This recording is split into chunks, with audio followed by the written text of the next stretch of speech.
I'm a daughter raised by a single father. As your future mother-in-law, I assure everyone that I will properly discipline her from now on. Please be at ease. Who on earth is telling us to be at ease? The big moment of my life, every woman's dream? During the wedding, a major event, the crazy mother-in-law Mary suddenly grabs the microphone looking self-satisfied. Both the guests and I are appalled.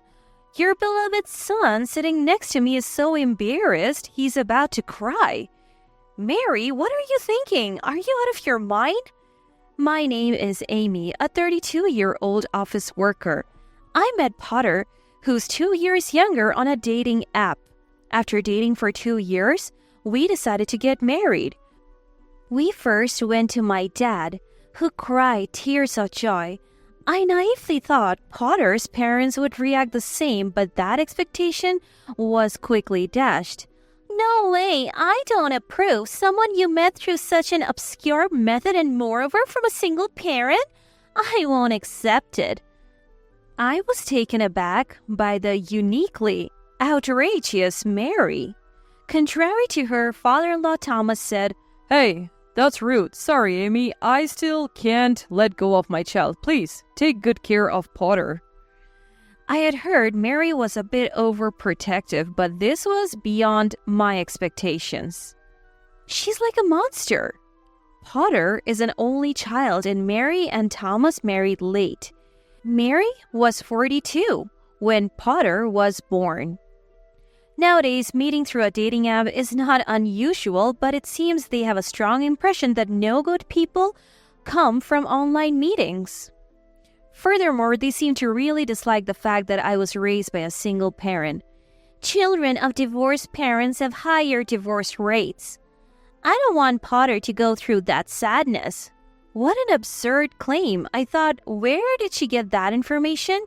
But it was clear Mary cared deeply for Potter. As she continued her high-handed attitude, I couldn't help but give a wry smile. Enough already. You don't know anything about Amy. Her mom didn't divorce. She passed away in an accident. Reacting to Peter's words, Mary said, "Oh, is that so? But still." She seemed about to complain when Thomas finally lost his temper. Potter is already 30 years old. Isn't it time you let go? Mary didn't seem fully convinced, but somehow we managed to get their blessings for our marriage. That's when my days of hell began. After the family meeting, I moved in with Potter. Mary's demeaning attitude was overwhelming even during that meeting. My parents, unlike Mary and Thomas, married early. I was born when Dad was just 20. Mary seemed bothered by this too. "Leonard, having Amy at 20, you must have been quite the character in your youth," she said. Thomas, exasperated by her words, said, "What an impolite thing to say. Leonard, I apologize for Mary. We are relieved and happy that someone as responsible and lovely as Amy has chosen Potter." And he said something that made me happy. Mary may have thrown rude words, but Dad had been earnestly working hard since graduating high school, even after Mom passed away. "I'll never love anyone more than Effie," he would always say, continually cherishing Mom. I felt nothing but disgust for Mary, who judged Dad solely based on his age and appearance. Dad just laughed it off, but he reached out after the meeting. "Mary is quite unique. But are you okay, Amy?" He worried. I had some concerns, but I wasn't living with Mary, so I thought I could manage. The first morning living together arrived. My phone rang at 4 a.m. What? An alarm? A call? Yes? I answered grudgingly. "What's with that pitiful voice? Isn't it time for morning chores?" "Mary?" I was wide awake from the shock. "Morning chores? Does Potter always wake up this early?" Annoyed by my questions, she snapped, "Not his, yours." Confused by her response, I stayed silent as Mary began spouting nonsense. Apparently, a wife must wake up earlier than her husband, clean the house, prepare a warm meal, get dressed, and wake him up. That was the morning rule. Losing my mom at a young age, I momentarily wondered, really? But I quickly came to my senses. Anyway, if you want to marry Potter, this is just basic, understand? Snorting in excitement, Mary said, what era are you living in? I can't do all that every morning. I have work too.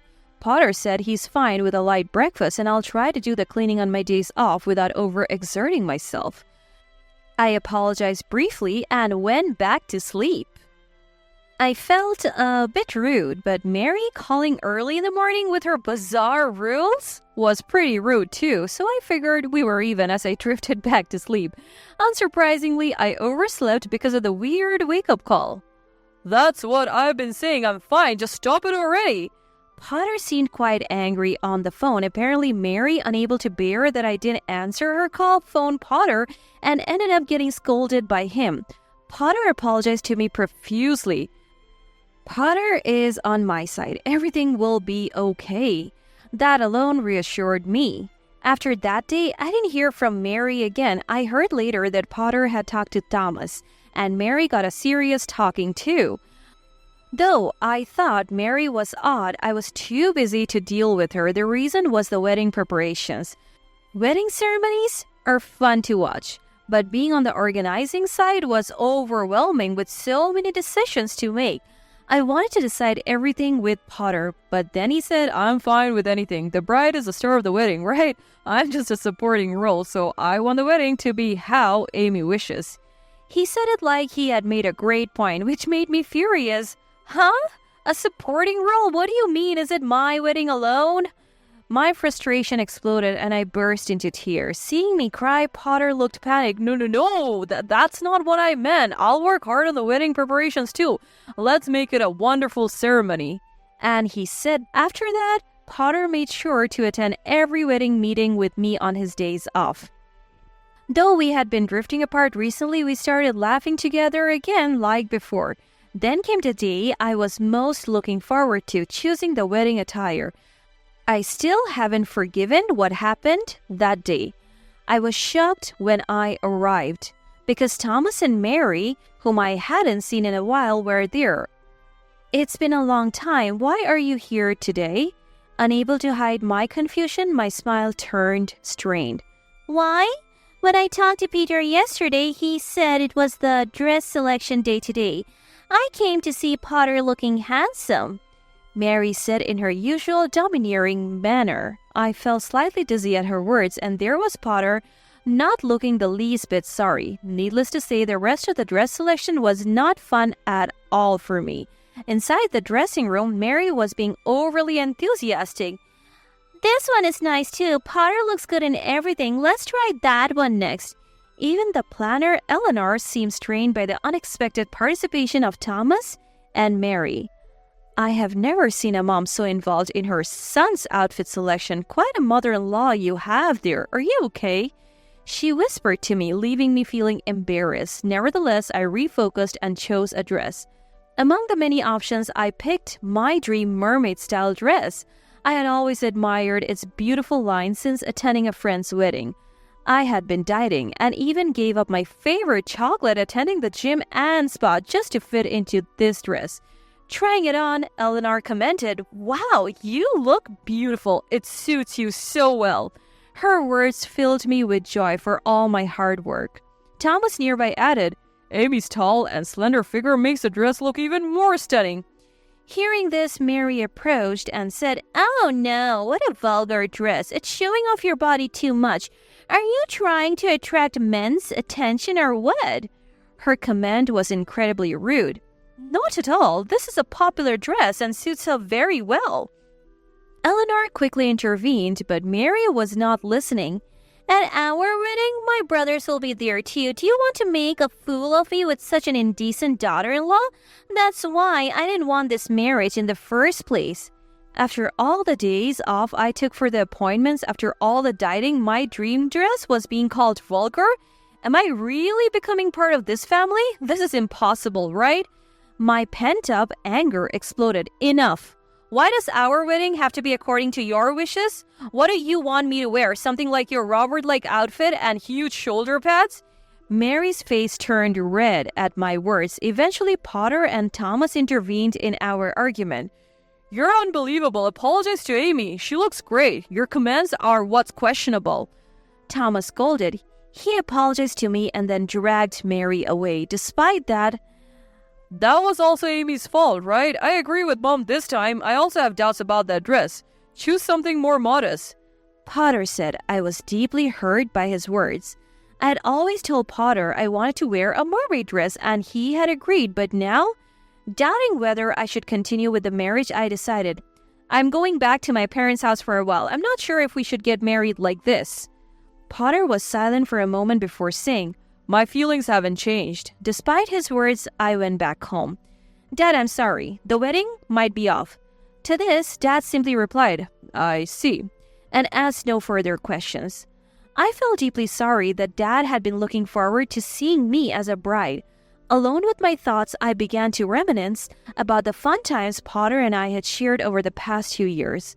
We had met on a dating app, introduced by a friend, and at one point I even believed it was destiny. Our family-only wedding was next month, invitations already sent, and my cousins had expressed their excitement. Eleanor had been a great help, and the thought of it all being for nothing just made me sigh. A few days later, after work, Potter asked me to meet him at a cafe.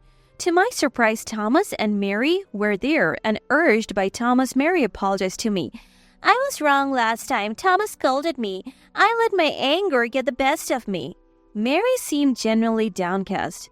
I have had time to think alone, and I still want to marry Amy. I'll make her happy. I watched the in-laws apologizing before responding. Understood, I answered with just that. I wanted to stay at my parents' home until the wedding, a wish Potter readily accepted. On the wedding day, a day I will never forget, Mary was in high spirits in the dressing room. What a lovely dress. It's more elegant than the previous one. I was right in my choice, she remarked. I had given up on the mermaid dress for one chosen by Mary. Not at all to my taste. Eleanor repeatedly asked, The previous dress suited you so well? Are you sure about this one? And she repeatedly spoke to me. Honestly, I didn't care anymore about the wedding. The family-only wedding proceeded smoothly until near the end when Mary stood up and grabbed a microphone. Thank you all for being here for Potter's sake, she began, to Potter sitting next to me. What? I haven't heard anything about this. As I tilted my head, Potter seemed to be in the same boat, shaking his head. Mary continued, Amy being raised by a single father will be disciplined by me, her mother-in-law, to learn the wife's rules. Rest assured, everyone. What did she just say? Mary looked pleased with herself while Potter seemed embarrassed to tears. The audience was silent, perhaps thinking Mary was joking. A wife wakes up earlier than her husband to clean the house, prepare breakfast, and must always be well groomed. At night, she cleans again and goes to bed after her husband. She proudly recounted the same things she had told me on the phone before. The guests showed visible disgust, and even Potter's relatives had strange expression. This is absurd. I watched Mary's one-woman show, wondering if this was her idea of revenge. It was utterly pointless. At this moment, Thomas, sitting next to Mary, interjected, Is that all you wanted to say? What? Mary seemed surprised that Thomas joined the conversation. I'm speaking now, be quiet, she snapped. No, I have had enough. Do you even have the right to lecture others? You used to be diligent with chores when Potter was home. But what about now? Thomas revealed that since Potter left, Mary had been neglecting household chores and he was doing most of them now. I couldn't believe how audaciously Mary had behaved towards guests. Thomas's revelation prompted laughter from some guests. Then Dad stood up. Is my daughter Amy being sent to prison or something? She can't live in such a house. Don't insult my precious daughter. Dad's words brought tears of happiness to my eyes. There were quiet claps around the room. Mary, with her face red and receiving cold stares, looked around in dismay. Amy, say something. Amy, isn't this situation awkward enough? Despite his mom creating the situation, Potter pathetically relied on me, so I stood up with the microphone. Ladies and gentlemen, I'm canceling the wedding here and now. We will return your gifts immediately. The room buzzed with murmurs, some clapping. Potter looked shocked. Mary, too, was surprised by my decision. As you can see, I'm not liked by Mary. The dress I'm wearing was chosen by her. The dress I really wanted to wear was deemed vulgar and indecent by her, and I can't follow her nonsensical rules, so I'm calling off this marriage. This declaration was met with applause from my relatives. Hey, what are you deciding on your own? I'm allowing this marriage. A son's wife should just listen to her mother-in-law. Thomas scolded her. Shut up now. Amidst the chaos, a relative from Potter's side spoke up. You, be quiet. Weren't you the one who was tormented by your mother-in-law in your first marriage and cried back to your parents' house? How can you do the same? Apparently, Mary had been divorced once and suffered greatly at the hands of her mother-in-law in her first marriage. Despite such an experience, what a dreadful person. Mary fell silent at this revelation. Huh? You're really canceling the wedding? I'll sue you for breaking up the engagement. Potter glared at me fiercely from beside me. But I wasn't scared at all. Huh? You dare say that while I was at my parents' house, you already engaged, brought a woman you met on a dating app to our home. I can't marry someone as despicable as you.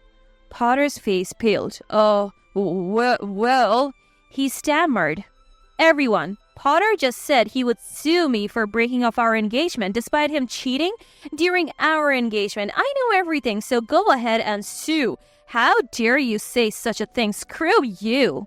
My revelation caused an uproar at the wedding venue with condemnation pouring in towards Potter. During my time at my parents' house, my friend Nettie contacted me. Is this your fiancé, Amy? The photo was unmistakably Potter, and it was from a dating app, where he appeared to be seeking a new relationship. I had deleted the app soon after meeting Potter, but he apparently hadn't. Perhaps he had been deceiving me all along. I hired a private investigator who found that Potter was bringing women to our home while I was away. They were nice. He claimed to be working late, but now I wondered... What a mockery. I went through with the wedding only because of a call from Eleanor. Potter's mom contacted me, wanting to read a letter at the wedding in secret. I immediately sensed that spiteful Mary was plotting something. No wonder she was in such a good mood. I simply used her scheme against her and returned it doubled. However, I felt sorry for the guests. I thought I might have gone too far, but seeing their faces of despair was satisfying. It was really good that we hadn't married yet. The guests were outraged, calling Potter the worst and unbelievable. My relatives, you better off not being part of that family, they said. Potter's relatives were in turmoil, thinking it served them right. Then Mary's brother John approached me. I braced for a scolding, but instead, I'm truly sorry for my foolish family. We will take responsibility. He apologized. Afterwards, Potter and Mary received a scolding from Thomas and other relatives. Potter paid for the entire cost of the wedding. Even though it was a small ceremony, the amount was significant. Despite being engaged, I demanded compensation from Potter for his infidelity. He audaciously protested this, but after being reprimanded by Thomas and other relatives, he reluctantly ended up paying. While Potter and Mary were the worst, the rest of their family were good people, and I was grateful. Potter had to beg his parents for money as his savings weren't enough. Thomas, exploding with long-held anger, said, I don't care, sort it out yourselves, and left a divorce paper before leaving the house. Thomas later contacted Dad and me to apologize. He is now enjoying peaceful retirement out of state. Potter's situation worsened when one of his flings turned out to be a married woman, creating trouble at his workplace and resulting in his dismissal. He's now struggling to find work and depends on Mary's pension for a modest living. It's nothing but poetic justice. He reaped what he sowed.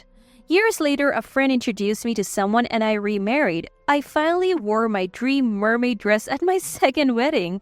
When moving out of state for my husband's job made me sad, Dad said, Amy, make sure you're happy this time. I assured him with a smile, of course.